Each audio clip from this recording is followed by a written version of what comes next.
I'm so excited about this new project that we're working on. I've already started mine. Today you're going to get a plain white piece of paper. Remember, the first thing you're going to do is put your first name, last name, and our room code, which would be 2, either A, B, or C.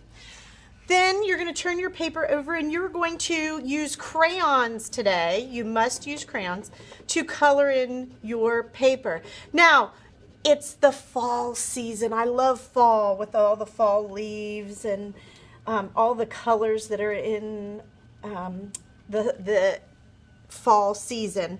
So if you think about fall, we're going to be using reds, oranges, yellows.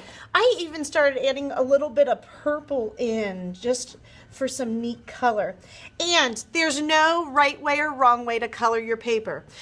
All you need to know is you're using fall colors, so reds, oranges, yellows. There's still a little bit of greens. There's also brown. And like I said, I was throwing in just a little bit of purple. You can use these colors to color in your paper. And like I said, there's no wrong or right way to do it, but I need it completely covered. So that means I don't want to see any white paper. All right.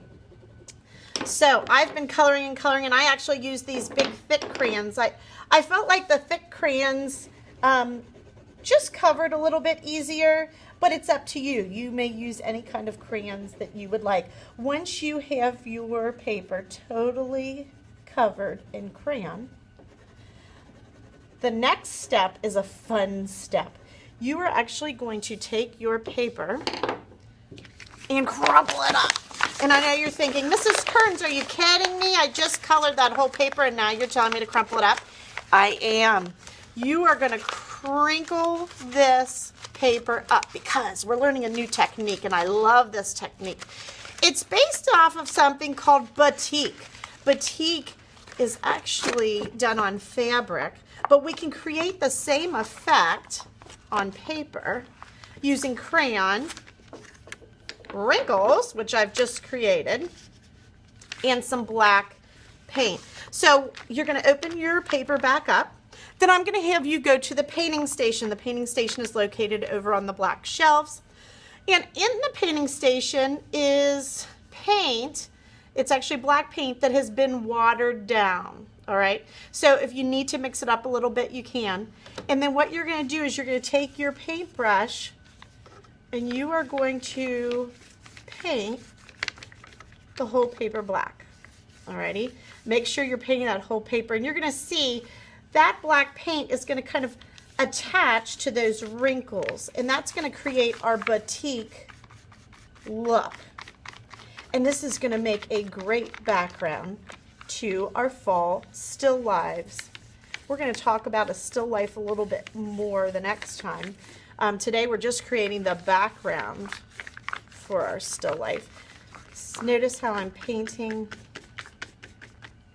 this black paint over my whole paper. Make sure you get the edges, get in all the cracks.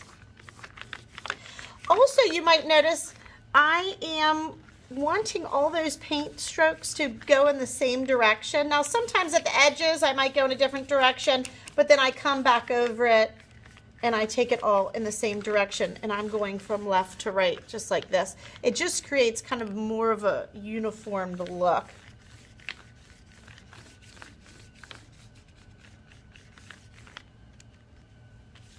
So you're going to paint your entire paper.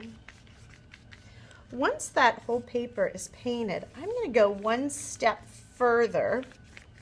And you can do this while your paper is still wet.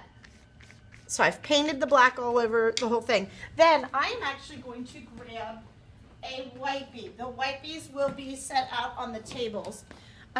You're going to get a wipey, and with this wipey, I like to kind of fold it up a little bit, and I am actually just going to rub over my paper a little bit. And boy, it's creating a really neat effect. How cool is that? Notice some areas get awfully dirty. I just kind of turn it. Now you don't want to rub everything off, but just rub it a little bit. And this is going to give us a really cool weathered background look. And there you go. The next thing I'm going to do is I'm going to pick this up, remember holding it with 2 hands, and I will go ahead and put it on the drying rack. And we have created an amazing fall background for our fall still lifes.